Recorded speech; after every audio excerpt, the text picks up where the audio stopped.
Passammo l'estate su una spiaggia solitaria. Quest'anno, a dire il vero, le spiagge non le abbiamo ancora viste, caro Gisberto Nicoletti che ci segui dalla regia.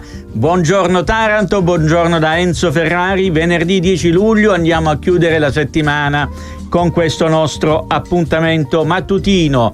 E allora di cosa ci occuperemo questa mattina? Come al solito, dopo aver dato la linea a Gisberto Nicoletti in regia, avremo la rassegna stampa con i titoli dei principali quotidiani della regione. Poi la vicenda Ilva. Si starebbe per chiudere l'accordo con Jindal, quindi per cedere l'azienda siderurgica al gruppo indiano produttore di acciaio, ma non mancano le polemiche anche riguardo ai fondi destinati all'impianto di Peridotto, fondi che sono stati dirottati altrove. Ne parleremo con Guglielmo Gambardella della segreteria nazionale della UILM. E a proposito di fondi e treni, avremo ancora il servizio su Trenitalia, che ha deciso di istituire una nuova corsa per Taranto nel periodo, però limitatamente solo al periodo dei Giochi del Mediterraneo. Lo sciopero della sanità, oggi a Bari manifestazione, vi parteciperà anche il gruppo degli operatori del CUP di Taranto, il centro unico di prenotazione che più volte è stato al centro di vicende per presunte responsabilità su accessi anomali alle piattaforme di prenotazione. Ne parleremo con Simona Laliscia della USB. E poi avremo il solito spazio del venerdì, l'eco dei social con Claudio Petrone. Ma adesso diamo la linea, prima di entrare nel vivo della nostra trasmissione, sentiamo cosa ci raccontano le stelle con l'oroscopo di Maia. L'oroscopo di Maia. Buon venerdì a tutte e a tutti da Maia e dalle stelle che ci accompagnano con i loro consigli verso il fine settimana. Ariete, vi aspetta una giornata in cui il coraggio può trasformare situazioni di stasi in opportunità. Sul fronte amoroso la pazienza sarà la vostra alleata, mentre nel lavoro sarete capaci di imporvi con decisione e sicurezza. Toro, in amore potete contare su momenti di armonia e fiducia. Al lavoro il consiglio è quello di mettere a frutto vecchie conoscenze per consolidare le vostre posizioni attuali. Gemelli, sarete animati da una vivace comunicazione che vi permetterà di trovare nuove strade per risolvere situazioni annose. In amore il dialogo si rivela cruciale, mentre nel lavoro vi attende una giornata fertile per i contatti sociali. Cancro, la vostra innata capacità di cogliere le sfumature emotive vi guiderà in questa giornata. In amore il momento è propizio per ascoltare il cuore e dare spazio ai sentimenti. Nel lavoro un'intuizione potrebbe aprirvi nuove prospettive. Leone, giornata in cui sarete chiamati a dimostrarvi dei leader, sia professionalmente che nei legami personali. In amore la vostra passionalità farà la differenza e vi permetterà di avvicinarvi ancora un po' di più alla persona che vi piace. Vergine, mentre la giornata si presenta ricca di impegni, la vostra abilità organizzativa vi permetterà di affrontarli con successo. In amore è il momento adatto per approfondire i legami già esistenti. Bilancia, cercate di equilibrare le vostre decisioni tra mente e cuore. In amore una situazione rimasta in sospeso troverà il giusto epilogo. Nel lavoro la vostra diplomazia sarà la chiave per superare eventuali attriti. Scorpione, in amore la scoperta di nuove passioni riaccende la fiamma. Nel lavoro mostrate la vostra resilienza di fronte ai cambiamenti, trasformando le sfide in possibilità di crescita. Sagittario, lasciatevi ispirare dalla vostra naturale inclinazione all'avventura. In amore un pizzico di mistero ravviverà il rapporto con il partner. Nel lavoro fissate obiettivi ambiziosi che risveglieranno il vostro entusiasmo. Capricorno, oggi la vostra capacità di restare concentrati porterà frutto, specialmente nelle questioni professionali. In amore piccoli gesti romantici fanno la differenza, portando nuova linfa ai rapporti affettivi. Acquario, giornata brillante per creatività e capacità di vedere le cose da una prospettiva unica. In amore, un gesto inaspettato farà breccia nel cuore di chi amate. Il lavoro vi vedrà esplorare nuovi orizzonti. Pesci, immergetevi nei vostri sogni e lasciate che l'intuizione vi guidi verso soluzioni inaspettate. In amore, l'attesa di una sorpresa gioiosa darà nuova luce ai vostri desideri, mentre nel lavoro la giornata richiede diplomazia e pazienza. Oggi vi saluto con le parole di François Truffaut. Come si scopre di essere innamorati? Si è innamorati quando si comincia ad agire contro il proprio interesse. Ciao a tutti e a tutti. A domani con l'oroscopo di Maya. E andiamo a scoprire i titoli dei quotidiani regionali. Cominciamo con il Corriere del Mezzogiorno. Nei conti Aseco buco di 1,8 milioni, ma al presidente una nuova auto blu. Il caso della controllata della regione che si occupa dei rifiuti. Francesco Crudele, che è il presidente di Aseco, dice: useremo l'auto blu con attenzione. Nell'articolo, nella sintesi, abbiamo appunto qualche dettaglio in più.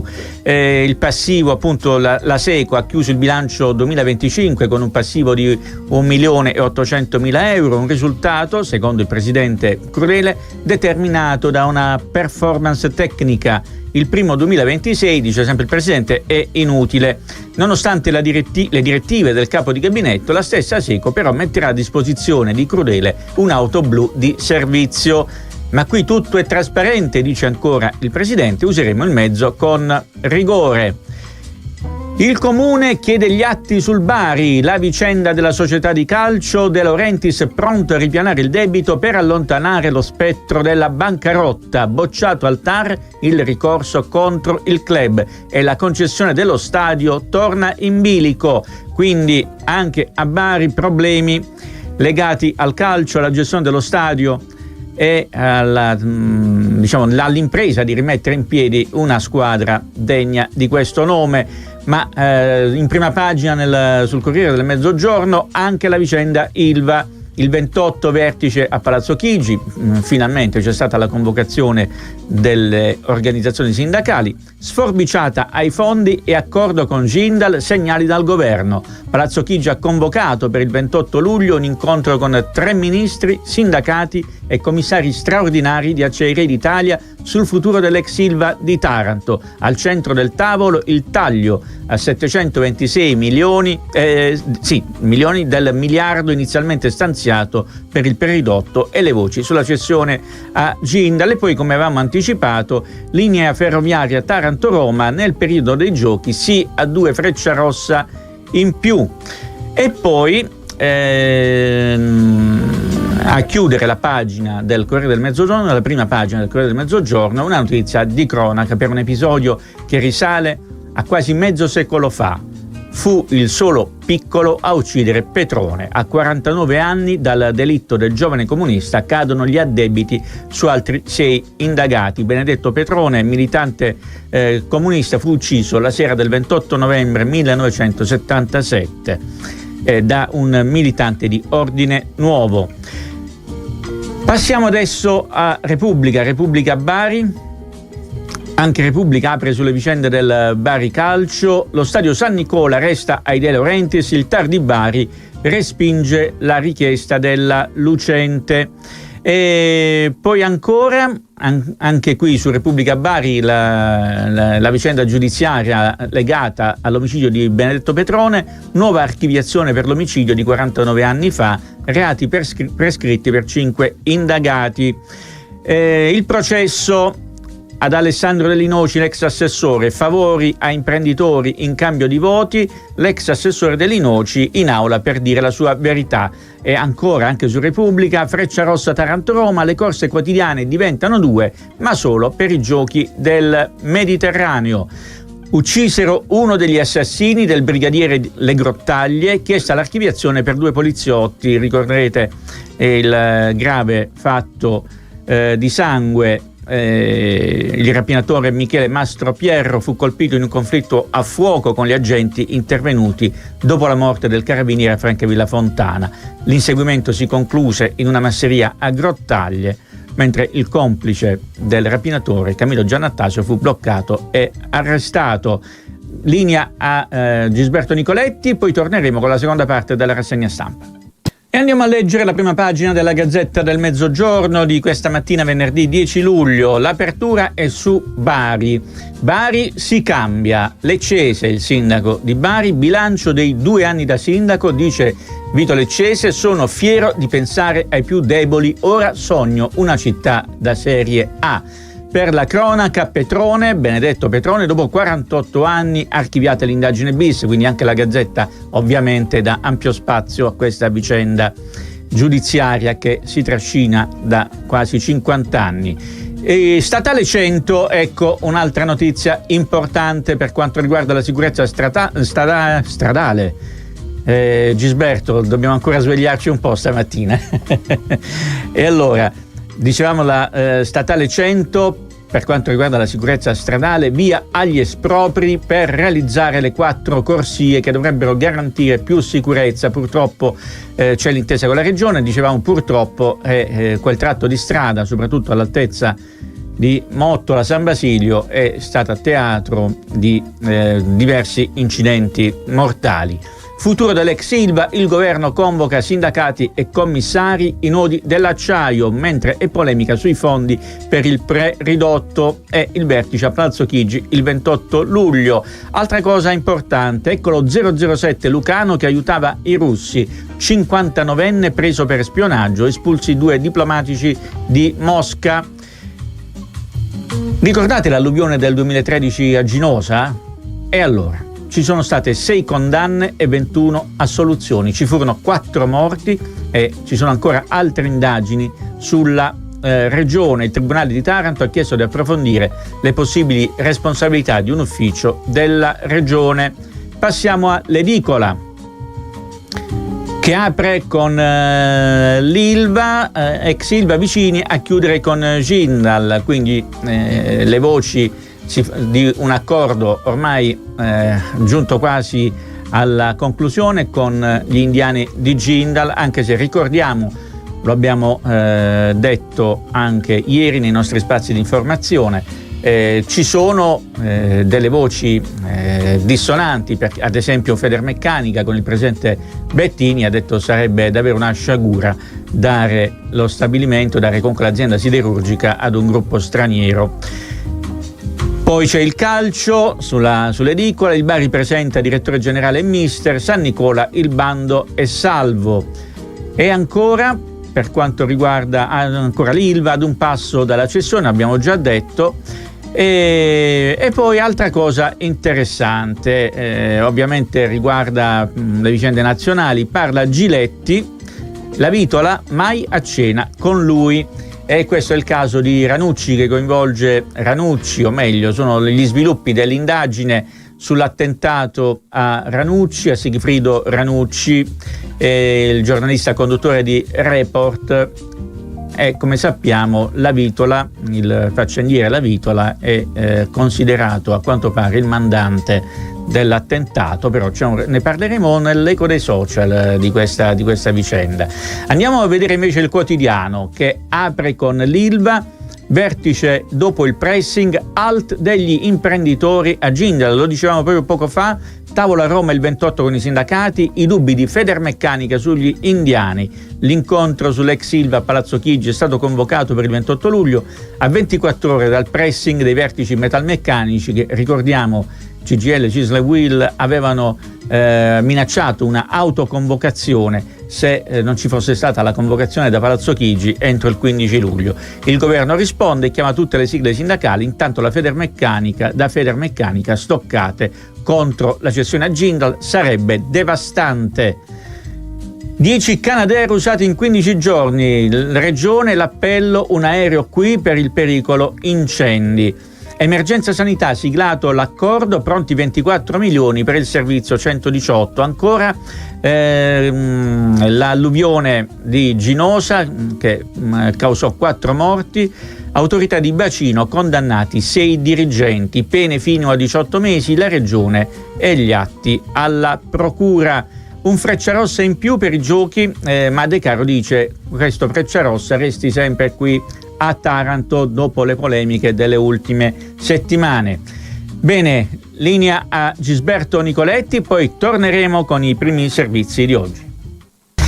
Le pensiline delle polemiche, insomma, stanno suscitando grande, vivace dibattito in città. Queste pensiline installate per le fermate delle BRT, una progettazione standard che non tiene conto in alcuni casi del contesto dei luoghi.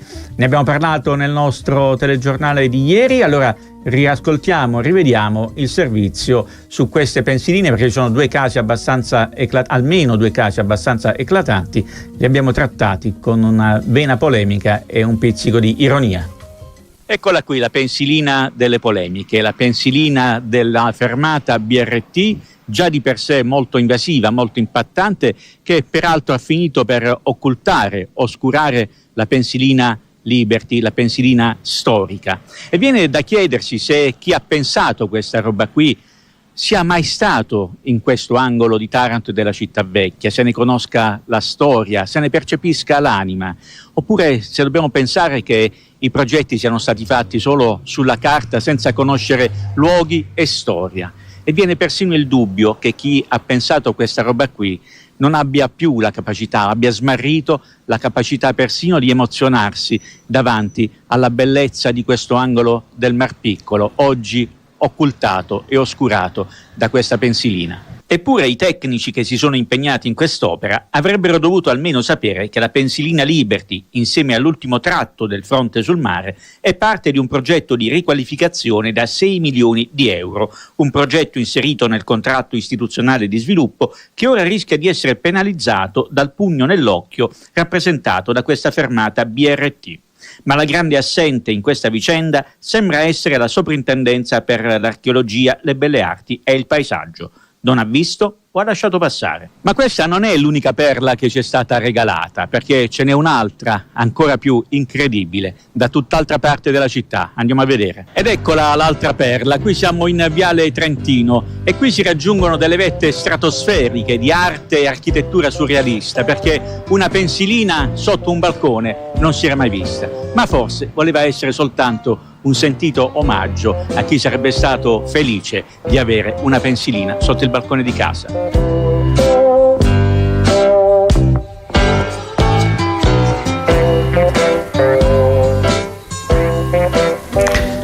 Gisberto, un po' fantoziana questa storia della pensilina sotto il balcone di casa, davvero bisognerebbe chiedere davvero ai progettisti, ma come vi salta in testa di pensare e realizzare certe situazioni davvero sconcertanti. Ma adesso ancora musica, quindi vediamo Gisberto Nicoletti cosa ci propone questa mattina e poi torneremo in studio per parlare di ex Ilva. E Gisberto Nicoletti ci ha regalato questo Alan Sorrenti Dannata, ma adesso parliamo delle vicende, vicissitudini dell'ex Ilva. Lo facciamo con Guglielmo Gambardella, segretario nazionale della UILM. Buongiorno segretario. Buongiorno a lei e a tutti gli ascoltatori. Grazie innanzitutto per aver accettato il nostro invito. E allora, ben ritrovato, perché non è la prima volta che ci sentiamo qui con Cittadella Radio TV di Taranto. Allora, segretario, innanzitutto è arrivata questa convocazione a Palazzo Chigi, che voi chiedevate da tanto tempo, da mesi chiedevate questa convocazione. Si terrà quindi il 28 luglio l'incontro a Palazzo Chigi. Nel frattempo sembra che si stia stringendo per definire l'accordo con Jindal. Una sua prima valutazione?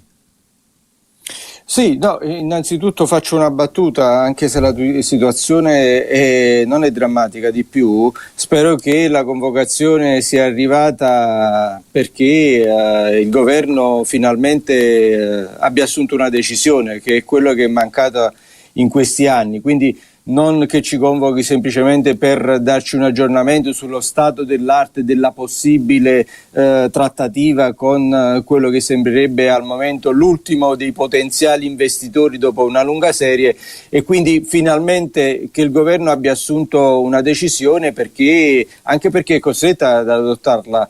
Ormai come tutti sanno lo stabilimento, il gruppo è praticamente fermo, diciamo che è acceso ma non funziona il gruppo, e se con un solo altoforno ovviamente è quasi, come dire, uno stato di limbo in cui da tempo versa. Quindi speriamo che veramente abbiano maturato un'idea di prospettiva, ci sia un progetto su cui, come dire, potersi già incominciare a confrontare, perché il tempo sta scorrendo, anche perché l'assunzione di responsabilità va fatta, perché è stata data l'ultima tranche di poco più di 100 milioni il ministro Urso è stato chiaro, i soldi sono finiti, ha detto il ministro Urso, quindi mai dire mai, perché abbiamo gli ultimatum in questa vicenda, ci sono sempre stati rispetto ai bandi di gara, rispetto ai investitori, rispetto anche ai soldi.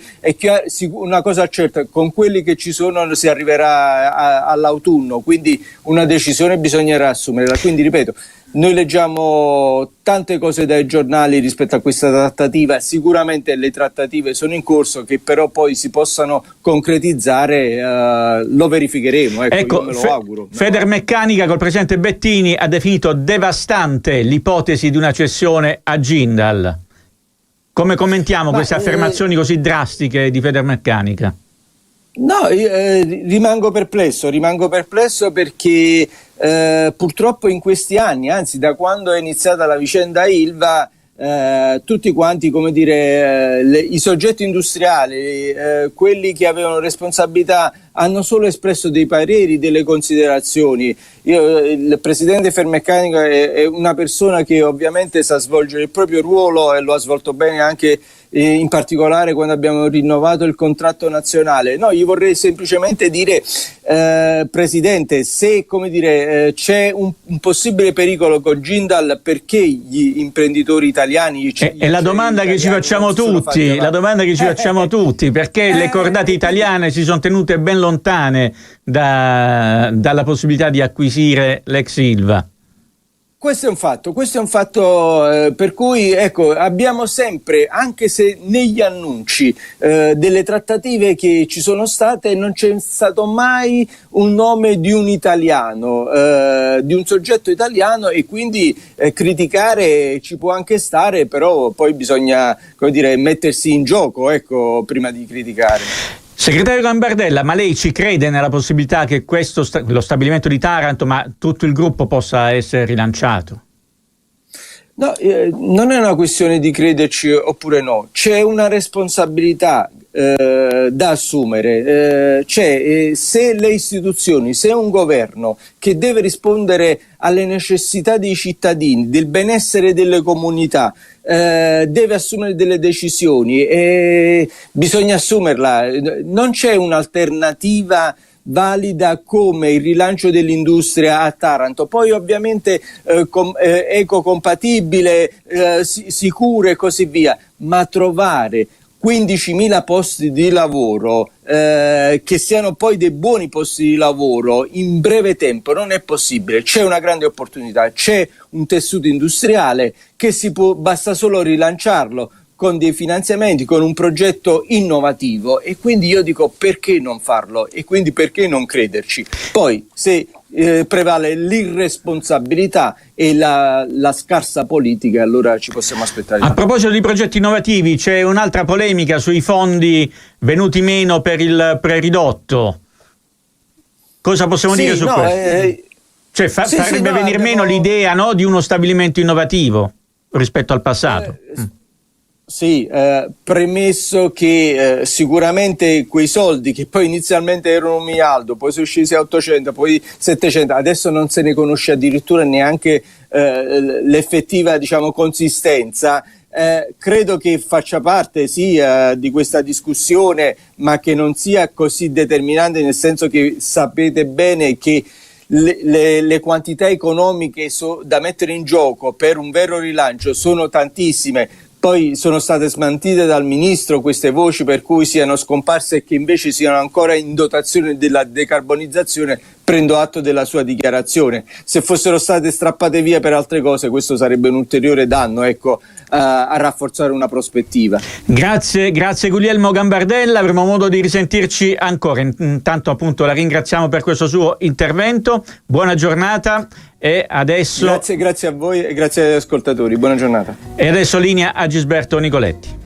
Abbiamo annunciato, leggendo le pagine dei quotidiani di questa mattina, l'istituzione di nuove linee Frecciarossa per Taranto. Dopo le polemiche di queste settimane, la fermata a Metaponto e non a Taranto, poi la regione che contestava al governo di non assumersi la responsabilità di servire Taranto col Frecciarossa, poi in realtà la regione ha stanziato 1,5 milioni di euro per garantire la corsa del Frecciarossa. Adesso arriva la notizia da Trenitalia.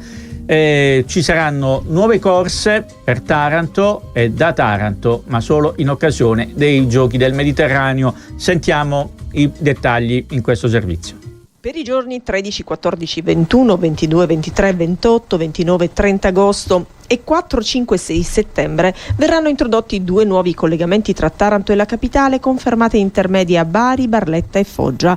Viene così ampliata l'offerta ferroviaria con 2 Frecciarossa, ma solo in occasione dei Giochi del Mediterraneo. L'obiettivo è garantire una mobilità tra il centro Italia e il capoluogo ionico che sia più efficace nei giorni in cui si prevede un'importante affluenza di visitatori sul territorio. Il treno partirà da Roma Termini alle 8:35 e arriverà a Taranto alle 14:36. Dal capoluogo ionico partirà alle 16:17 con arrivo nella capitale alle 22:25.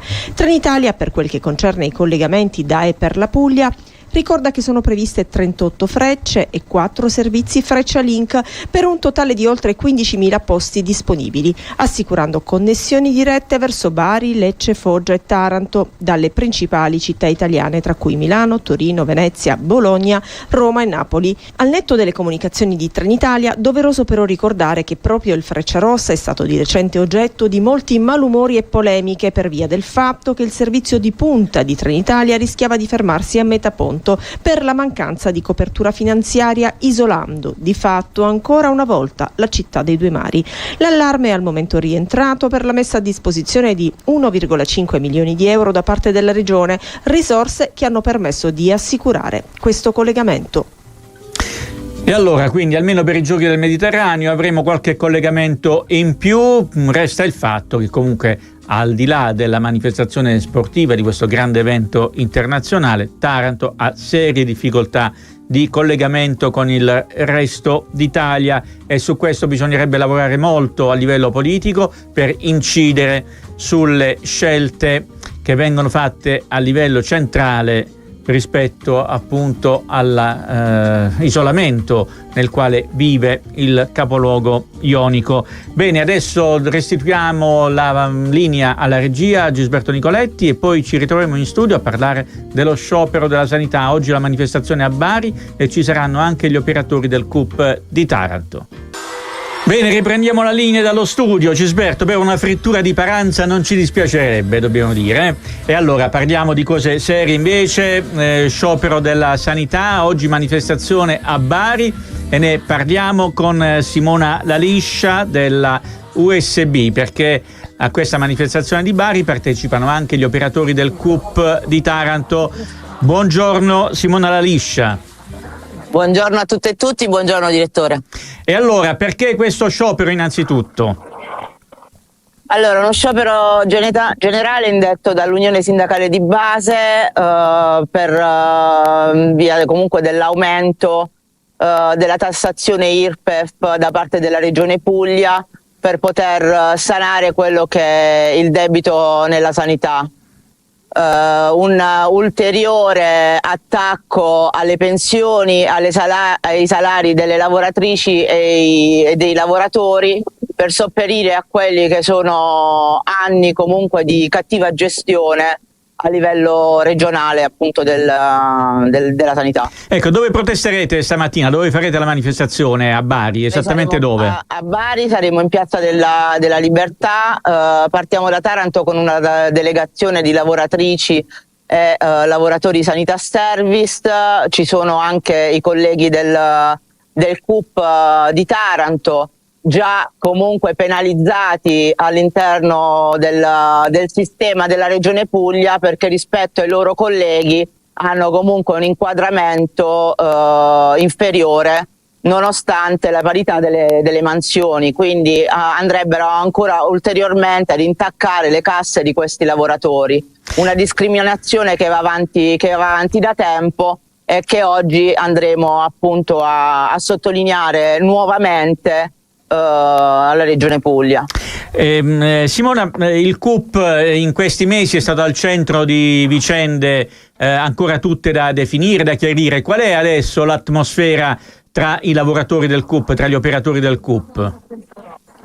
L'atmosfera diciamo che non è cambiata tanto rispetto ai mesi precedenti, perché continuano comunque a subire numerosi attacchi, non solo da alcune testate giornalistiche, anche da alcuni esponenti della politica regionale, ma anche e soprattutto da parte dell'utenza, che li accusa comunque di manovre illecite durante l'orario di servizio. Ecco, questo invece dobbiamo sgomberare il campo dagli equivoci, perché se c'è qualcuno che ha sbagliato è giusto che venga perseguito e paghi di conseguenza, però travolgere tutti gli operatori, siamo certi che nella stragrande maggioranza siano lavoratori onesti, che lavorano con coscienza e che sulle cui spalle magari vengono scaricate poi tutte le sofferenze di un sistema sanitario che certamente non brilla per efficienza nella sua globalità. Ecco, questa